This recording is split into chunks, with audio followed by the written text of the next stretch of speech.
नमस्कार, सीरीज भारत में आप सभी का एक बार फिर से स्वागत है। महाराष्ट्र बुलेटिन में इस बुलेटिन में बात होगी धुले की, जहां पर सोयाबीन की खरीद की समय सीमा को बढ़ाने के लिए केंद्र को भेजा गया प्रस्ताव। साथ ही बात होगी कल्याण की, जहां कल्याण शहर शाखा और रवि पाटिल फाउंडेशन की ओर से बाल महोत्सव 2025 का आयोजन किया गया। ऐसी तमाम खबरों पर करेंगे विस्तार से चर्चा। धुले में सोयाबीन की खरीद की समय सीमा बढ़ाने के लिए केंद्र को भेजा गया प्रस्ताव। वहीं राज्य के वित्त मंत्री जय कुमार रावल की जानकारी, जहां पूरे प्रदेश में सोयाबीन की खरीदी बड़े पैमाने पर हो रही है। वहीं कल सोयाबीन खरीदी की समय सीमा समाप्त होने के बाद प्रदेश के अधिकांश जिलों में सोयाबीन खरीदी की समय सीमा बढ़ाने की मांग की जा रही है। इस पृष्ठभूमि में राज्य के विपणन मंत्री जय कुमार रावल ने धुले में मीडिया से बात करते हुए कहा कि जनवरी से अब तक सोयाबीन की खरीद 3 बार बढ़ाई जा चुकी है और अब भी उन्होंने विस्तार के संबंध में केंद्र को एक प्रस्ताव भेजा है।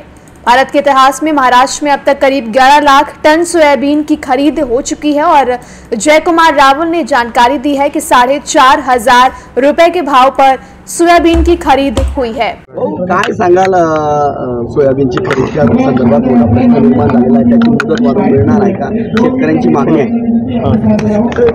सोयाबीन खरेदी महाराष्ट्रामध्ये ऑक्टोबरच्या महिन्यामध्ये चालू झाली होती आणि 90 दिवसाची ही खरेदी होती। ही 12 जानेवारीला त्याची मुदत खरेदीची संपली।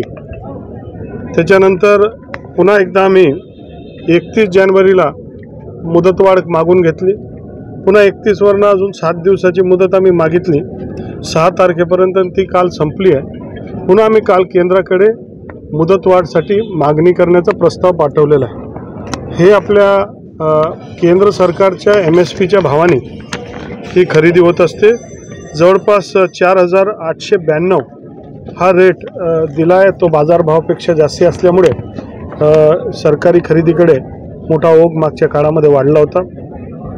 आत्तापर्यंतच्या महाराष्ट्राच्या इतिहासामध्ये आणि भारतामध्ये सर्वात जास्ती खरेदी महाराष्ट्रामध्ये झाली। जवळपास 11.25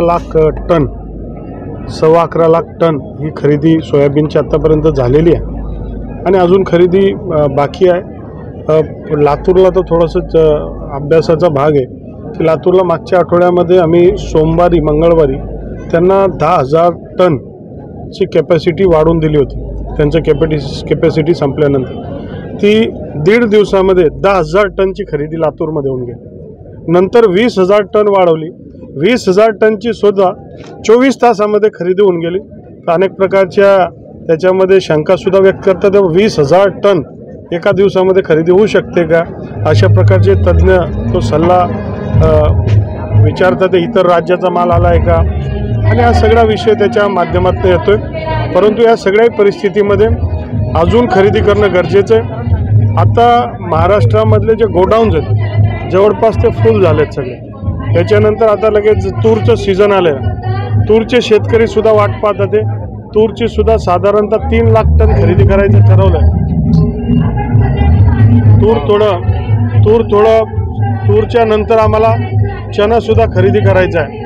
आणि हा सगळा जो आहे याच्यामध्ये केंद्र सरकारचं म्हणणं आम्ही खरेदी करण्यास तयार, आम्ही तुम्हाला मान्यता देतो, कुठं ठेवणार हा सगळा विषय त्याच्यामधनं आहे।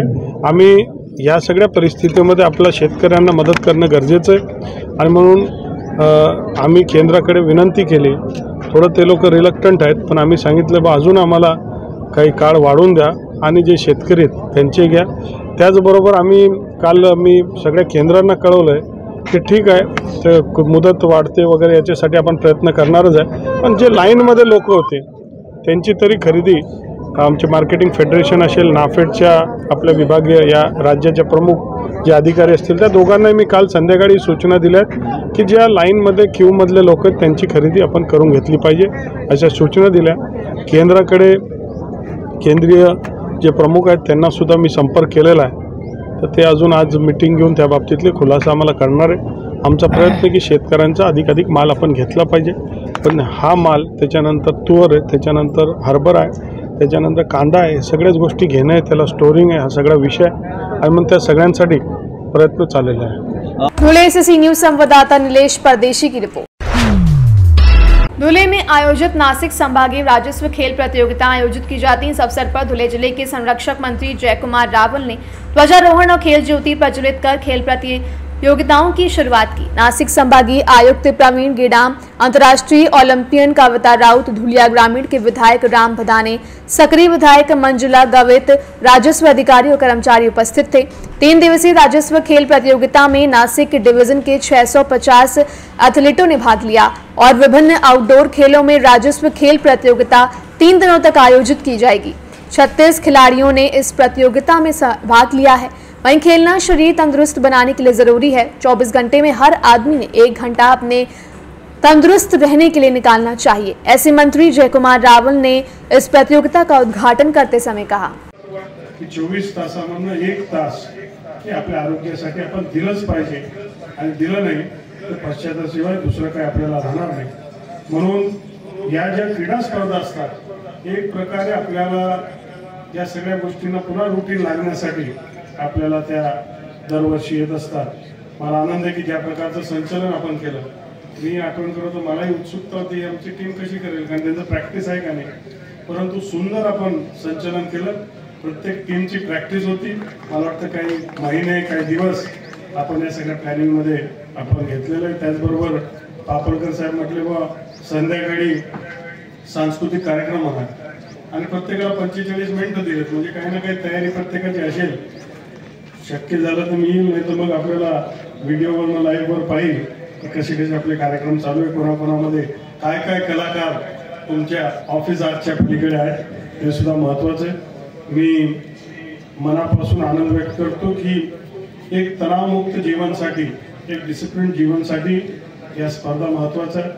खरं तर धुळे जिल्ह्यामध्ये जे आनंद आहे, जसं देशामध्ये 12 वर्षानंतर कुंभ येत असतो तसं 10 वर्षानंतर आम्हाला ही संधी मिळत असते आणि मग धुळेचे लोकांनी खूप त्याच्यामध्ये प्रयत्न केले।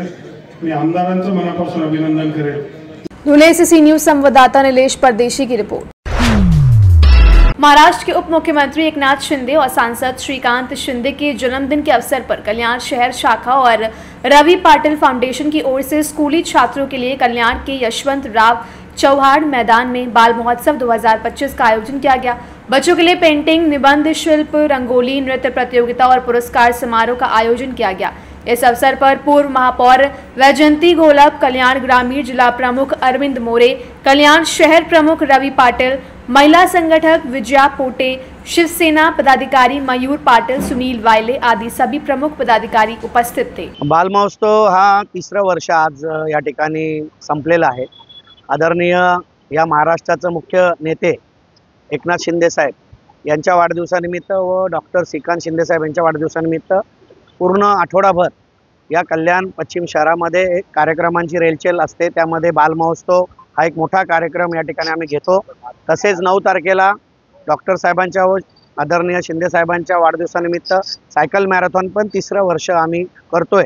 या सगळ्याला भव्य असा प्रतिसाद सर्व पूर्ण शाळाचं सकाळपासून 8 वाजेपासून तर आत्तापर्यंत आपण पाहताय की पूर्ण सकाळपासून या कार्यक्रमाला मोठ्या प्रमाणात उत्स्फूर्त प्रतिसाद हा लोकांचा होता, विद्यार्थ्यांचा होता, शाळांचा होता। तसा सायकल मॅरेथॉनला सुद्धा आतापर्यंत 1000 लोकांनी एंट्री केलेली आहे ऑनलाईन रजिस्टर, आणि अजूनही 2-3 दिवसामध्ये ती एक 500-700 लोकांची पोहोचणार आहे। एक मोठ्या प्रमाणामध्ये शिवसेनेचे कार्यक्रम राबवण्यासाठी आमची सर्व शिवसेना कल्याण शहर शाखेचे पदाधिकारी असतील, लोकप्रतिनिधी असतील, महिला आघाडी असेल, युवासेना असेल, संपूर्ण कार्यकर्ते असतील, हे अहोरात्र मेहनत घेऊन हा कार्यक्रम यशस्वी करतात। हे त्यांचं पाठबळ असल्यामुळेच आम्ही असे कार्यक्रम करू शकतो। आणि दोघांना म्हणजे मोठ्या साहेबांना, एकनाथ शिंदे साहेबांना व श्रीकांत शिंदे साहेबांना दीर्घ आयुष्य लाभो आणि उत्तरोत्तर त्यांची प्रगती हो आणि पुन्हा एकनाथ शिंदे साहेब या महाराष्ट्राचे मुख्यमंत्री हो, हीच आई चरणी प्रार्थना करतो। कल्याण से सी न्यूज संवाददाता दीपक मोरे की रिपोर्ट। फिलहाल के लिए इस खास बुलेटिन में बस इतना ही। देश दुनिया की तमाम बड़ी खबरों को जानने के लिए जुड़े रहिए सी न्यूज भारत के साथ। हर खबर आपके साथ, आपके हाथ।